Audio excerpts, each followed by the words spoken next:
Қайырлы күн. Бүгін сіздерге ағзаға ең зиянды 7 фактпен бөлісетін боламыз.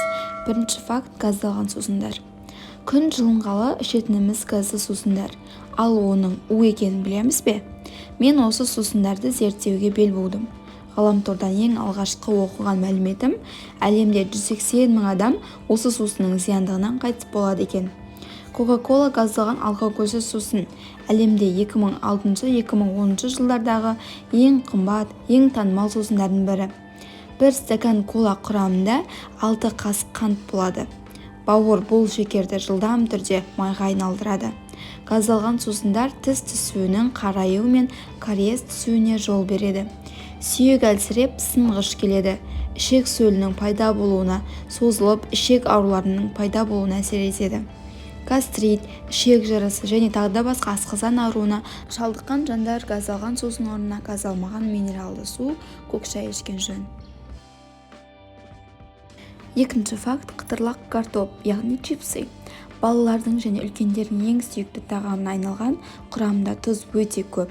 Тұздың өте көп мөлшерде болуы сүйектердің дұрыс өсуіне кедергі келтіреді және жүрекке әсер етеді. Чипсиді жеген баланың ойлау қабілеті өте төмен болады екен. Чипсиді алғаш жегеннен бастап, оны қайта жегіңіз келе береді. Сол себепті адамды семізге ұшыратады. Сондықтан адам ағзасында аллергия пайда болуы әбден мүмкін. Чипсиді күнделікті жеу есірткі мен немесе алкогольге тәуелділікке әкеліп соқтырады екен. Үшінші факт – фастфуд. Фастфуд өнімдерінде пайдалы компоненттер өте аз.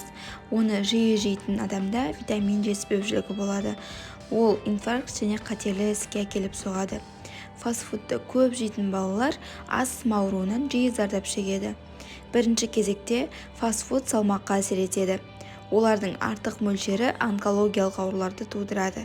Сондай-ақ олар тері ауруларына бейім болады. Денсаулығыңызды ойлайтын болсаңыз, үй тағамдарын жеуге тырысыңыз. Төртінші факт – жылдам дайындалатын лапша.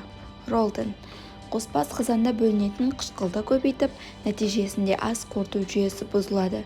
Сондай-ақ әбден кепкен дәмдеуіш қорытылмай тұрып қалады да, ол біртіндеп асқазан жарасына соқтырады.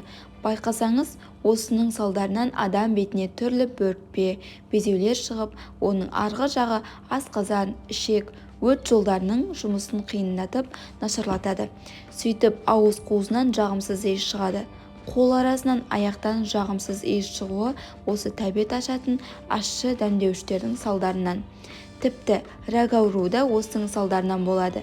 Сол себепті жасанды құрғақ тағамдарды мейлінше аз пайдаланған жөн. Бесінші факт – мармелад. Мармелад балалардың ең сүйікті тәттісі десек те болады.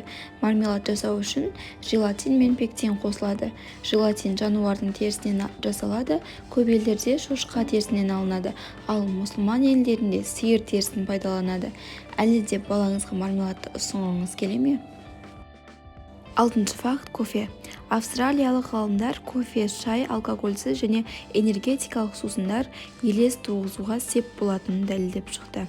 Егер қандай да бір дәрі қабылдап жүрсеңіз, дәрілік заттардың әсерін арттырып, немесе керісінше әсер етіп жіберуі мүмкін. Ана бұл мүмкіндігін азайтады. Кофе түсік тастау қаупін арттырады. Сондықтан өз денсаулығыңызға алаңдасаңыз, жүкті болсаңыз, кофеден бас тартқаныңыз дұрыс. Жетінші факт – спиртті ішімдік. Спиртті ішімдік көп ішетін адамның ас қорытуы қиындап, соңы созылмалы гастрит ауруына соқтырады. Калий, магний элементтері азайып, адамның жүрек соғысының ырғағы ақауланып, әлсіреп қалады. Сыраны үнемі ішетін адамның қан тамырлары кеңейіп, варикозға шалдығады. Өйткені ол қанға тез сіңеді, бүйрек пен бауыр қызметі бұзылған жағдайда жүрекке салмақ түседі. Өзіңіз байқап қарсаңыз, сыраны жиі ішетін қыздардың дауысы жуан, денелері ірі, қимылдары оқыс келеді.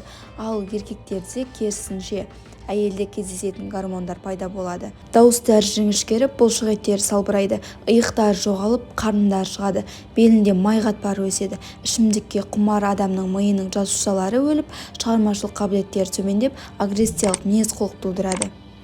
Осымен пайдалы канал аяқталды. Керегіңізге жарасын.